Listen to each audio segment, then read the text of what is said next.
میں سمجھتا ہوں کہ انسانی فکر بھی تبدیل ہونا چاہیے، اور جو چینج سچویشن ہے اس کے مطابق اگر انسان اپنی حکمت عملی نہیں بدلے گی تو یقینی بات ہے اس کا وہ ناکام ہو۔ اچھا لالا، یہ جو غدار کا سلسلہ آج کل شروع ہوا ہے، آپ کا شمار ان لوگوں میں ہوتا ہے خان عبدالغفار خان اور ولی خان کے ساتھی کی حیثیت سے کہ جن کو بالکل ابتدائی مرحلے میں ان فتووں سے نوازا گیا، تو آپ بطور وکیل، بطور سپریم کورٹ بار کے صدر کے اس حوالے سے بھی کچھ کرنے کا ارادہ رکھتے ہیں؟ کیونکہ اگر اس طرح ہوتا رہا تو یہ تو آخر میں اس ملک میں ہر بندہ غدار ہو جائے گا۔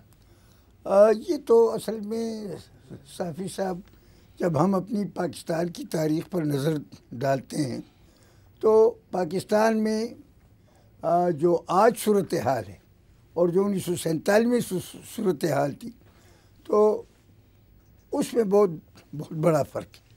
اس وقت بادشاہ خان، جو میں سمجھتا ہوں کہ موجودہ جو پاکستان ہے، باقی بچہ کچھا، اس میں واحد سیاسی پارٹی بادشاہ خان کی خدائی خدمتگار تحریک تھی، چونکہ وہ ان کا الحاق تھا، اتحاد تھا انڈین نیشنل کانگریس کے ساتھ، اور جو انڈین نیشنل کانگریس نے تقسیم کو تسلیم کیا کہ ہندوستان کی تقسیم ہو، اور جس میں بذات خود یہ صوبہ جو آج کل ہم اس کے پختونخوا کہتے ہیں وہ بھی اس میں آیا۔ پھر جناح صاحب کے ساتھ، قائد اعظم کے ساتھ ہمارے غفار خان بابا کی ملاقاتیں ہوئی، بات ان کے درمیان مزید بات بڑھنے میں رکاوٹیں کڑی کی گئیں، اور ایسا صورتحال بنایا گیا کہ جس کی وجہ سے مسلم لیگ میں ان کو غدار کے علاوہ کچھ اور سوچنا یا کہنا ممکن نہیں تھا۔ وہ مفاد پرستوں نے کیا۔ اب میں بعض لوگوں کے نام نہیں، اب یہ مکافات عمل بھی ہے ایک لحاظ سے کہ اسی مسلم لیگ کو غدار کہا جا رہا ہے۔ اب میں یہی کہنے والا تھا ہاں کہ آج کل حیرانگی کی بات ہے کہ وہ مسلم لیگ جس نے اس وقت ہمارے بزرگوں کو، وہ مسلم لیگ وہ تو نہیں، اس میں بدلی ہوئی ہے، لیکن ہر مسلم لیگ پارٹی ان کو غدار کہا۔ آج جب کہ وہ بعض باتیں کر رہے ہیں، بعض مطالبے کر رہے ہیں، بعض چیزوں پہ اعتراض کر رہے ہیں، تو ان کو غدار کہا جا رہا ہے۔ تو میں سمجھتا ہوں کہ وہ بھی غلط تھا، یہ بھی غلط ہے۔ لیکن یہ بیانیہ اپنانے سے پہلے اخلاقیات کا تقاضا نہیں تھا کہ مسلم لیگ کے لیڈر میاں نواز شریف صاحب ہوں یا کوئی دوسرا ہو، ان سے تو نہیں، انہوں نے تو بے نظیر بھٹو کے بارے میں بھی ایسے کہا کہ پہلے اس چیز پہ معافی مانگتے کہ ہم سے غلطی ہوئی تھی؟ غلطیاں تو یہاں اگر ہم یہ ڈھونڈنا شروع کریں تو صافی صاحب اس قدر زیادہ غلطیاں ہوئی ہیں کہ وہ بے شمار ہیں۔ ہم کس غلطی پہ معافی مانگیں گے؟ تو ہونا تو چاہیے تھا، اور اب بھی ہونا چاہیے جو موجودہ لوگ ہیں کہ جو غلطیاں کی گئی ہیں ان پر قوم سے معافی مانگی جائے، کیونکہ یہ غدار اور یہ وفادار یہ سلسلہ یہ کب کا ختم ہو چکا ہے۔ اب یہ 20ویں 21ویں صدی خوشحالی کا، اقتصادی خوشحالی کی صدی ہے۔ اس میں اس طرف کوشش کرنی چاہیے، تعلیم کی طرف کوشش کرنی چاہیے، لوگوں کے مسائل حل کرنے کی طرف سوچنا چاہیے۔ یہاں تو صرف ایک دوسرے کو گالی گلوچ کے علاوہ اور غدار وفادار کا یہ سلسلہ یہ غلط ہے۔ لیکن لالا، آپ کے ابھی سپریم کورٹ بار ایسوسی ایشن کے صدارت کے انتخابی مہم کے دوران بھی، اس دوران بھی کچھ لوگوں نے یہ ہتھیار آپ کے خلاف استعمال کیا، فتوے بھی لگائے کہ جی وہ فلاں ہیں، ان کے نظریات تو ایسے ہیں۔ ایک تو یہ بتائیے کہ عمر کے اس حصے میں بیماری کے باوجود ایک قبائلی پختون وکیل، آپ نے کیسے یہ ممکن بنایا کہ سب کا آپ کی قیادت پہ اتفاق ہو گیا اور اتباری اکثریت سے آپ جیتے، اور کیا کیا مشکلات سامنے آئیں؟ اس میں تو سب سے بڑی مشکل جو راستے میں کھڑی کی گئی وہ یہی تھی کہ مجھے پاکستان کا مخالف قرار دیا گیا، اور میری ایک تقریر سے آگے پیچھے کاٹ کر وہ حصہ دیا گیا جس میں شاید میں نے کہا تھا کہ اگر ایسا نہیں کیا گیا تو اس کے نتیجے میں اٹک کا پل بھی ختم کیا جا سکتا ہے۔ ہوا یہ کہ یہ سپریم کورٹ کی صدارت کا مسئلہ جو ہے یہ باری باری ہر صوبے کو ملتا ہے. پنجاب کو یا 2 بار یا 2 ٹرمز، ایک ہم نے اسلام آباد اور راولپنڈی کے لیے بھی کیا تو 3، اور باقی صوبوں کے لیے 1 ہے. تو اپنی باری پر میں تھا. چنانچہ لیکن حکومت بھی مخالف تھی، فروغ نسیم صاحب بھی بہت ایکٹیو تھے. فروغ نسیم صاحب نے سب کچھ کیا اور وزیر قانون تھے، اور ہمارا سپریم کورٹ بھی قانون سے وابستہ ہے، اس لیے اس کو یہی میں سمجھتا ہوں کہ وہ جو کچھ غیر قانونی کر سکتا تھا کیا، چونکہ قانون سے متعلق بات تھی. یہاں تو رسم یہی چلی ہے کہ قانونی کام کو رکوانے کے لیے غیر قانونی ہتھ کنڈے استعمال کیے جائیں. تو الطاف حسین صاحب کو نیلسن منڈیلا کہنے والے فروغ نسیم صاحب کے لوگ آپ کو پاکستان مخالف ثابت کرواتے رہے. کوشش کی گئی لیکن لوگوں نے وہ نہیں مانا. لاہور میں دلچسپ بات ہوئی کل کہ ایک سینئر وکیل نے دوسرے وکیل کو کہا کہ تم پاکستان مخالف کے ساتھ کھڑے ہو. اس نے کہا پاکستان میرا ہے، تم اس کے مامے ہو، چاچے ہو، میرا بھی پاکستان ہے. یہ آپ غلط کہہ رہے ہیں. اس کو بڑا ڈانٹ ڈپٹ ملی. تو بات یہ ہے کہ لوگوں کا شعور آگے بڑھ چکا ہے. ان باتوں پہ مزید لوگ نہیں آئیں گے. اگر میاں نواز شریف کو کہتے ہیں یا محمود خان اچکزئی کو کہتے ہیں تو یہ غلط باتیں ہیں. اس کا ورد ختم ہونا چاہیے، ورنہ اس کے جو پہلے بھی نتیجے غلط نکلے ہیں، خواہ وہ بنگال کا مسئلہ ہو، خواہ وہ بلوچوں کا مسئلہ ہو، خواہ وہ غفار خان بابا کے متعلق اپروچ تھا، ان کے نتیجے اچھے نہیں ملے. اب بھی ہونا یہ چاہیے کہ ہر پاکستانی کو عزت اور احترام کی نظر سے دیکھا جائے، ہر پاکستانی کو پاکستان کا وفادار سمجھا جائے، اور ایسے کام کیے جائیں جس کی وجہ سے لوگ پاکستان کے وفادار بن جائیں. لیکن اگر پولیٹیکل لیڈر ایسا کام کرے کہ جس سے دشمن کو فائدہ ہو، مثلا اس روز ایاز صادق صاحب نے جو کہا اس کو جس طرح انڈین میڈیا نے اچھالا، یا نواز شریف صاحب کے بیانات کو دشمن جس طریقے سے استعمال کرتے ہیں، یا اگر آپ اسٹیٹ انسٹیٹیوشن کو ٹارگٹ کرتے ہیں جن کو کانسٹیٹیوشن نے پروٹیکشن دیا ہوا ہے، تو یہ نامناسب بات نہیں ہے؟ نہیں، میرے خیال میں نہ کوئی اسٹیٹ انسٹیٹیوشن تنقید سے بالاتر ہے اور نہ کوئی ایسا تحفظ ان کو دیا گیا ہے. آئین میں ہر ادارے کے لیے ایک دائرہ مقرر ہے، اور جو یہ ادارے جو حلف اٹھاتے ہیں، ان اداروں سے وابستہ لوگ جو حلف اٹھاتے ہیں، وہ حلف یہی ہے کہ ہم آئین اور قانون کی پاسداری رکھیں گے، اس کا تحفظ کریں گے. لیکن عمل ایسا نہیں ہوتا.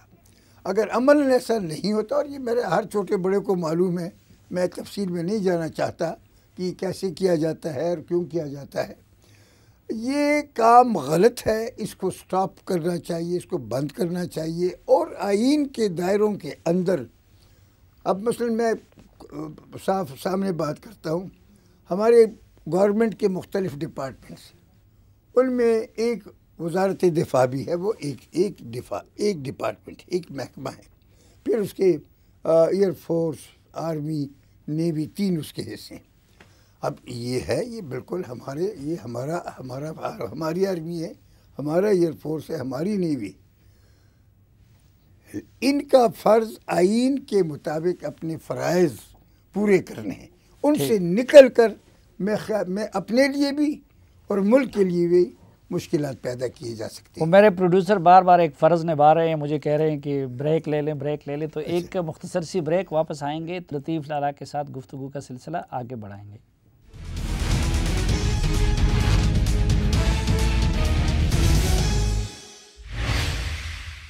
ایک بار پھر خوش آمدید آپ کو جرگے میں. آج کے جرگے میں ہمارے ساتھ ہیں سپریم کورٹ بار ایسوسی ایشن کے نومنتخب صدر عبداللطیف آفریدی ایڈوکیٹ.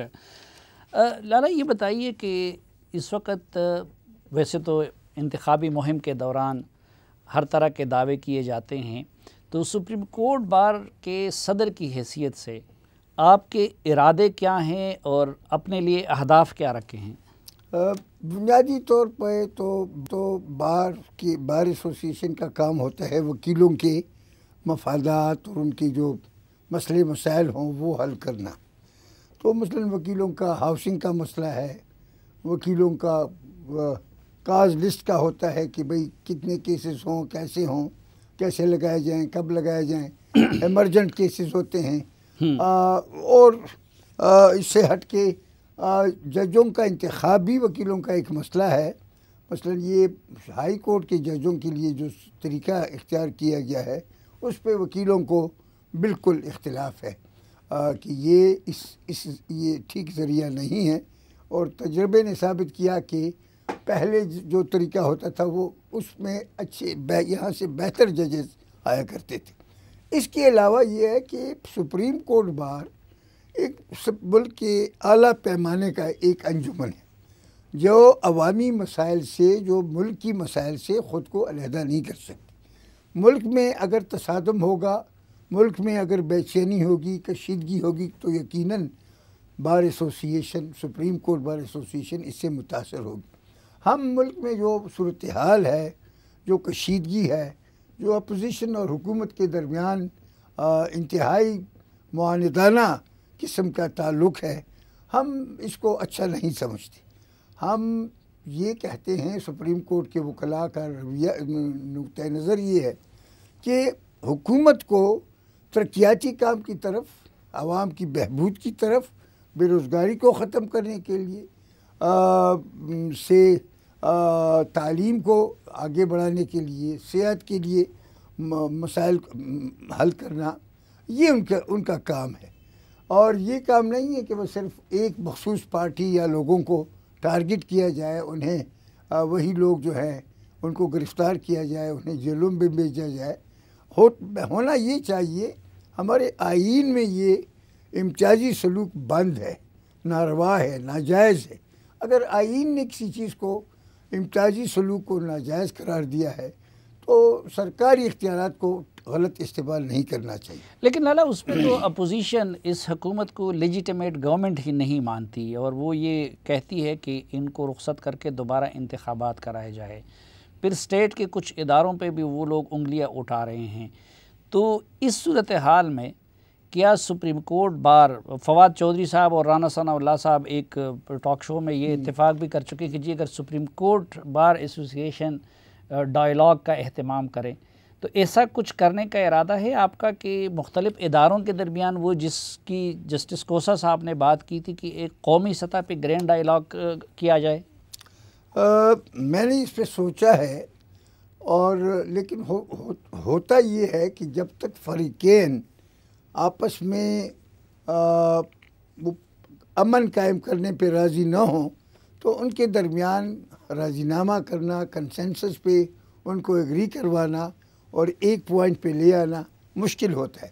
میں نے سوچا ہے، میں اپنے ساتھیوں سے، ابھی تو خیر آج پہلا دن ہے، میں ان سے مشورہ کروں گا۔ اگر میں سمجھتا ہوں کہ قوم، ملک کے میں جو پارٹیاں ہیں، پولیٹیکل لیڈرشپ ہے، بنیادی طور پر پولیٹیکل لیڈرشپ کا کام یہ ہے کہ وہ ملک کو چلائے۔ اب opposition is government in waiting.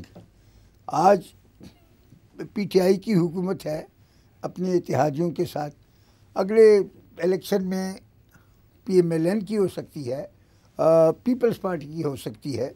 تو ہونا یہ چاہیے کہ جو اپوزیشن کا کام ہے وہ اپوزیشن کرے، جو گورنمنٹ کا کام ہے وہ گورنمنٹ کرے۔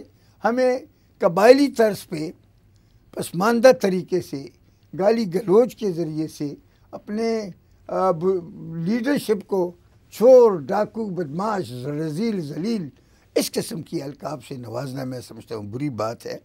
اور میں تو کوشش کروں گا، لیکن چوری تو کی گئی ہے نا، خود مثلا پیپلز پارٹی نے نون لیگ کے بارے میں یہ کہا ہے، نون نے اس کے بارے میں یہ کہا ہے۔ اس کا طریقہ یہ ہے کہ یہ جو قانون انہوں نے بنایا ہے نیب، اس قانون نے تو کتنے سال ہوئے، یہ مشرف صاحب کا بنایا ہوا قانون ہے، اس نے تو رشوت کو، کرپشن کو کم نہیں کیا، بلکہ آج بھی اسی طرح رشوت جاری ہے، کرپشن جاری ہے۔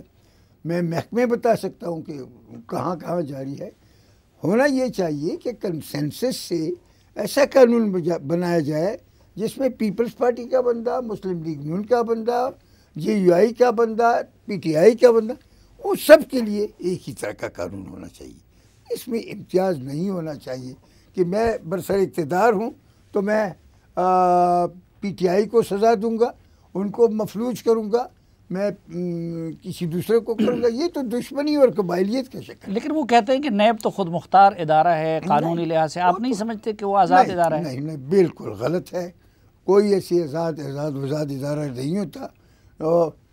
ہمیں بصد احترام جسٹس جاوید اقبال صاحب کو بھی ہم جانتے ہیں، اور اس کے جو کارندے ہیں نیچے جو سٹاف ہے ان کو بھی جانتے ہیں۔ یہ بین الاقوامی اوپینین ہے، پاکستان کے اندر بھی یہ رائے ہے کہ نیب ایک امتیازی سلوک کر رہا ہے۔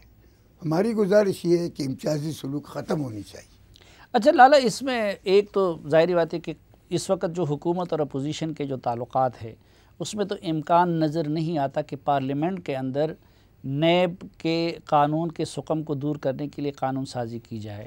سپریم کورٹ کے معزز جج صاحبان بار بار نیب کے بارے میں، نیب کے فیصلوں کے بارے میں ریمارکس دے چکے ہیں، مایوسی کا اظہار کر چکے ہیں، اس کے فیصلوں کو غلط اور ظلم قرار دے چکے ہیں۔ تو کیا آپ لوگ ایسا نہیں کرنا چاہیں گے، یا یہ اچھا نہیں ہوگا کہ سپریم کورٹ بار ہی نیب کے قانون اور اس کے طریقہ کار کو سپریم کورٹ میں لے جائے؟ سپریم کورٹ میں لے جا کرنا ایک تو یہ ہے کہ کام یہ سپریم کورٹ کا کام نہیں۔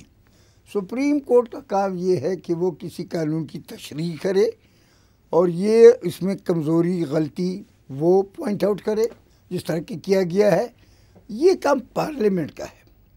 ہم یہ کر سکتے ہیں کہ ہم نیب کے قانون میں جو ایسی شکیں ہیں جو کہ ٹھیک نہیں ہیں، ہم ان کو درست نہیں سمجھتے، ہم یہ تجویز کر سکتے ہیں کہ پارلیمنٹ کو یہ تجویز کریں۔ خود میں کوشش کروں گا۔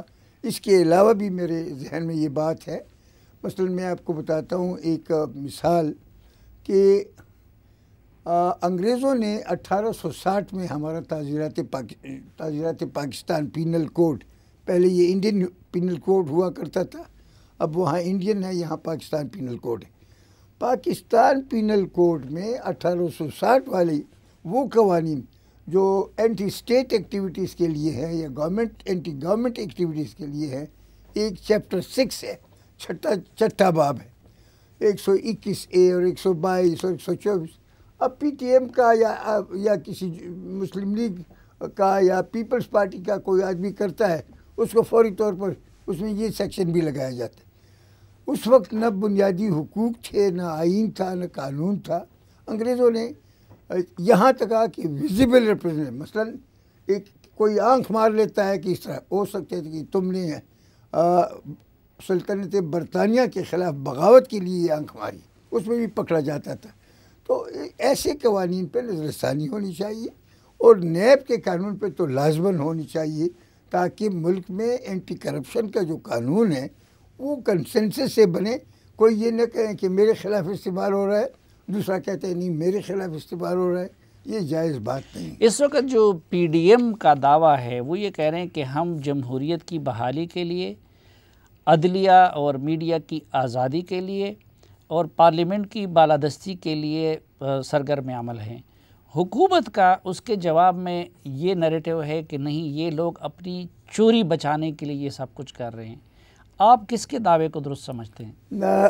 میں سمجھتا ہوں کہ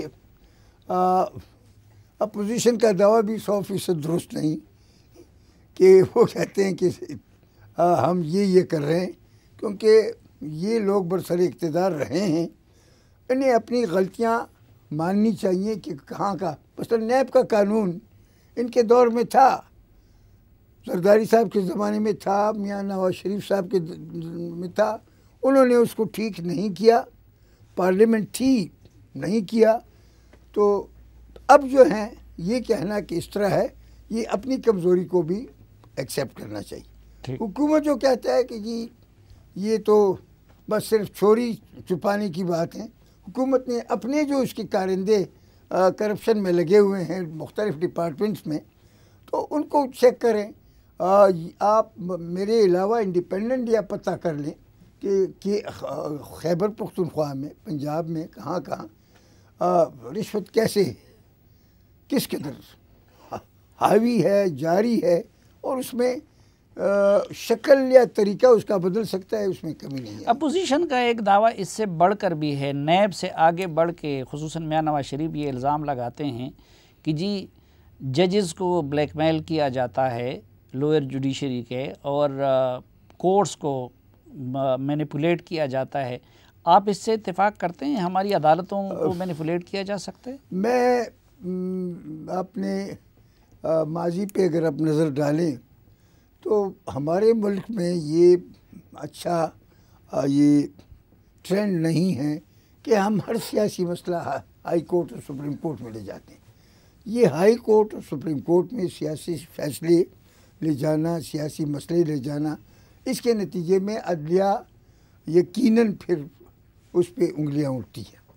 اگر ایک طرف فیصلہ کرے تو دوسرا سائڈ کہتا ہے، اگر دوسری طرف فیصلہ کرے تو تیسرا سائڈ کہتا ہے۔ اس لیے بہتر یہ ہے کہ سیاسی فیصلے پارلیمنٹ میں فیصلہ ہو، عدلیہ جو ہیں وہ مسئلے حل نہ کریں جو ایگزیکٹو کے دائرۂ کار میں آتے ہیں۔ یہ جو ہم اس کے خلاف بھی لگے ہوئے ہیں، یہ جو سو موٹو پاورز ہے کہ ہمارے چیف جسٹس اٹھ کر جی کہیں کوئی ڈیم بناتا ہے تو کوئی کیا کرتا ہے تو کوئی کیا کرتا ہے، اس سے بھی عدالت کے وقار میں اضافہ نہیں ہوتا۔ ہم کہتے ہیں کہ سو موٹو میں اپیل کا حق بھی ہونا چاہیے، اور پھر یہ تمام ججز ہندوستان میں سب ججز مل کر فیصلہ کرتے ہیں کہ اس بات کا سو موٹو اختیار استعمال کیا جائے کہ نہ۔ یہاں بھی یہی ہونا چاہیے کہ فل کورٹ فیصلہ کرے کہ اس مسئلے کا سو موٹو لینا چاہیے کہ نہیں لینا چاہیے، کیونکہ اس سے بھی عدالت پھر متنازع بنتا ہے۔ بعض اوقات کہیں دودھ اور کہیں دوائی اور کہیں کس اور کہیں، اب تو پھر تو ہر مسئلہ عدالت کے پاس سو موٹو، مثلا مہنگائی بڑھ گئی، سبزیاں بڑھ گئی، آٹے کی نرخ میں اضافہ ہوا، چینی کا، تو ہر مسئلے میں لوگ عدالت کی طرف دیکھیں گے۔ یہ جائز طریقہ نہیں ہے۔ لیکن اب میاں نواز شریف صاحب عدالتوں کو مطلوب ہیں، اشتہاری ان کو قرار دیا گیا ہے، لیکن وہ آ نہیں رہے ہیں، تو یہ اس طرح کے اشتہاریوں کو وہ خود عدلیہ کی حیثیت کو مجروح نہیں کر رہے ہیں؟ بات یہ ہے کہ اگر اس سے پہلے بھی مثالیں ہیں، سب سے بڑی مثال ہمارے جنرل مشرف صاحب کی ہے کہ اس کو سیف ایگزٹ دیا گیا، اس کو نکالا گیا، وہ ہر کسی کو معلوم ہے۔ اگر وہ نہ کیا جاتا تو شاید میاں نواز کو بھی ایسا نہ کرتا۔ ہونا تو یہ چاہیے کہ عدالتوں کا احترام ہو، عدالت کے ہر حکم کو مانا جائے اور اس کے مطابق عمل کیا جائے۔ لیکن اس سے پہلے بھی ہمارے ہاں بدقسمتی یہ ہے کہ فوجی ڈکٹیٹرشپ تقریباً 33-34 سال ڈائریکٹ رہا ہے، انڈائریکٹ کو چھوڑ کر انہوں نے تو لوگوں کو ملک سے باہر بھگایا ہے، اور وہ یا لوگ بھاگے ہیں یا جان بچا کے نکلے ہیں۔ تو اگر اس قسم کے سلسلے شروع سے نہ ہوتے تو شاید میاں نواز بھی ایسا نہ کرتا، کوئی اور بھی، مشرف صاحب بھی ایسا نہ کرتے۔ لیکن چونکہ روایتیں اچھی قائم نہیں کی ہوئی ہیں تو لازمی بات ہے، جان بچانے کی بات ہے۔ اور جب میاں نواز صاحب اور ان کی پارٹی سمجھتی ہے کہ یہ جو ان کو سزا دی گئی ہے اور اس کے خلاف جو کچھ کیا جا رہا ہے یہ امتیازی سلوک ہے، یہ بالکل ایک خاص نقطہ نظر سے کیا جا رہا ہے، تو یقینی بات ہے وہ اس کے خلاف، اس کا عدالتی احکام کی خلاف ورزی بھی کریں گے اور اس کا بجاوری نہیں کریں گے۔ یہ جو اینٹی ٹیررزم کورٹ سے عمران خان صاحب بری ہو گئے، پیش ہوئے بغیر، آپ کیا سمجھتے ہیں انصاف کے تقاضے پورے ہوئے ہیں؟ انصاف کے تقاضے تو پتہ نہیں کتنے چیف الیکشن کمشنر بدلے، جو فارن فنڈنگ کا ان کا کیس تھا وہ فیصلہ نہیں ہوتا۔ چیف الیکشن کمشنر بہت معزز شخص ہوتا ہے، با اختیار شخص ہوتا ہے۔ اسی طرح اگر ان کا کیس ہے تو اگر وہ فیصلہ ہو گیا تو وزیر اعظم کا پاکستان میں ہم یہ نہیں سوچ سکتے کہ اس کو سزا ملے گی۔ ناظرین ایک مختصر سی بریک، واپس آئیں گے تو لطیف لالا کے ساتھ گفتگو کو کنٹینیو کریں گے۔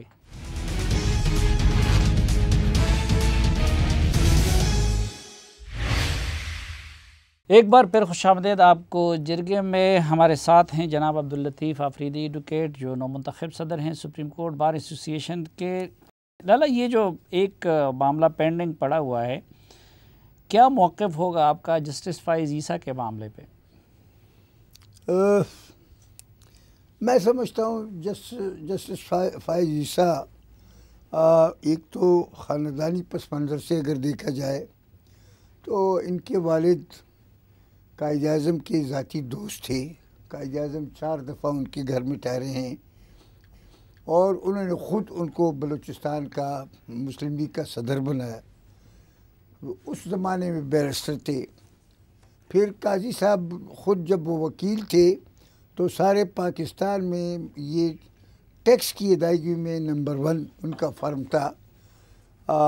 تیسری بات یہ کہ قاضی صاحب بطور جج ایک انتہائی انڈیپینڈنٹ جج ہے اور آج کل کوئی یہ نہیں کہہ سکتا کہ اس نے یا ادھر یا ادھر یا یہ یا وہ ایسی قسم کی بات کی ہے.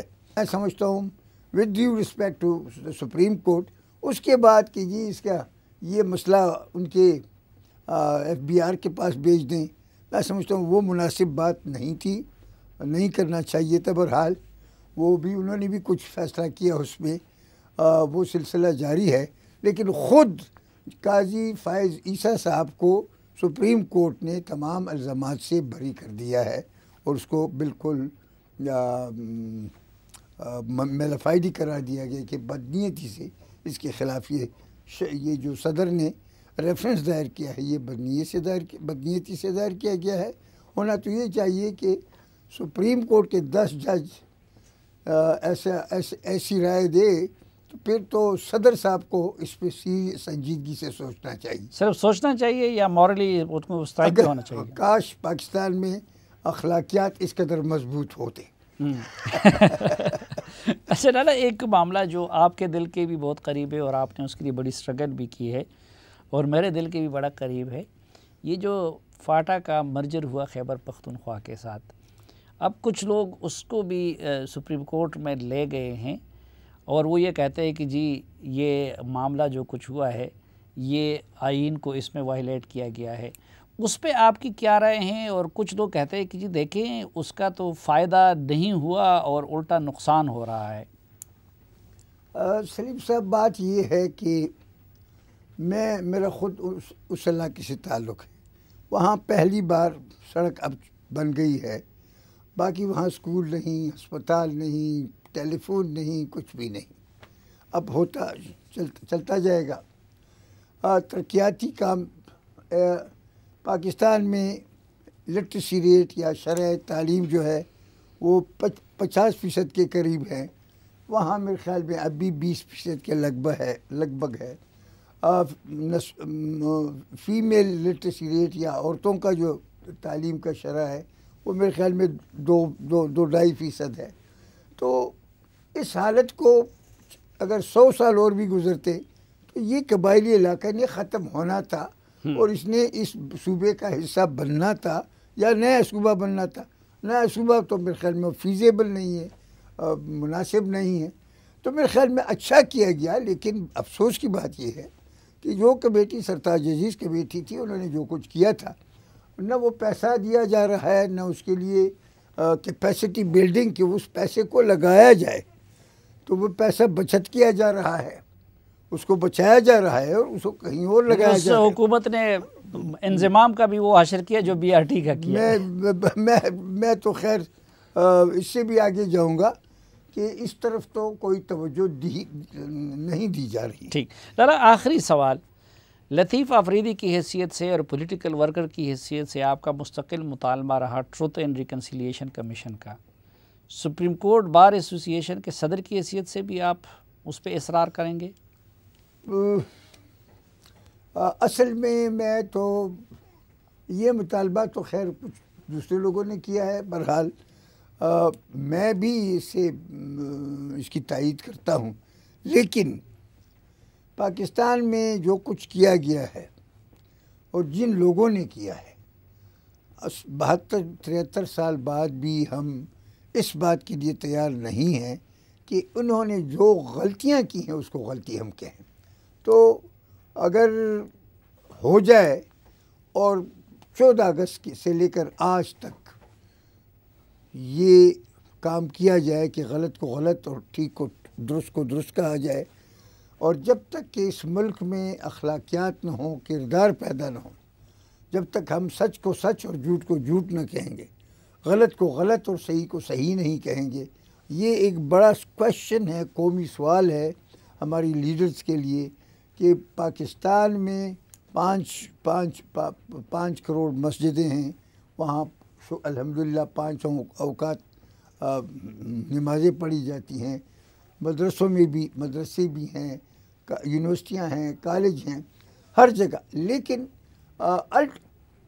کرپشن، جھوٹ، بددیانتی، فراڈ، چیٹنگ یہ روز بروز بڑھتا جا رہا ہے۔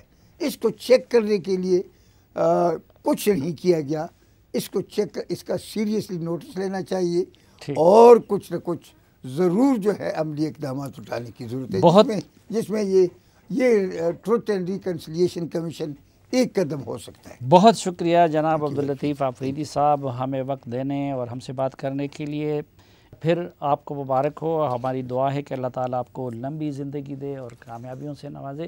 ناظرین، اس امید کے ساتھ کہ پروگرام سے متعلق اپنی رائے سے آپ ہمیں آگاہ کرتے رہیں گے، آج کے اس خصوصی جرگے سے اجازت چاہتا ہوں۔ اللہ حافظ۔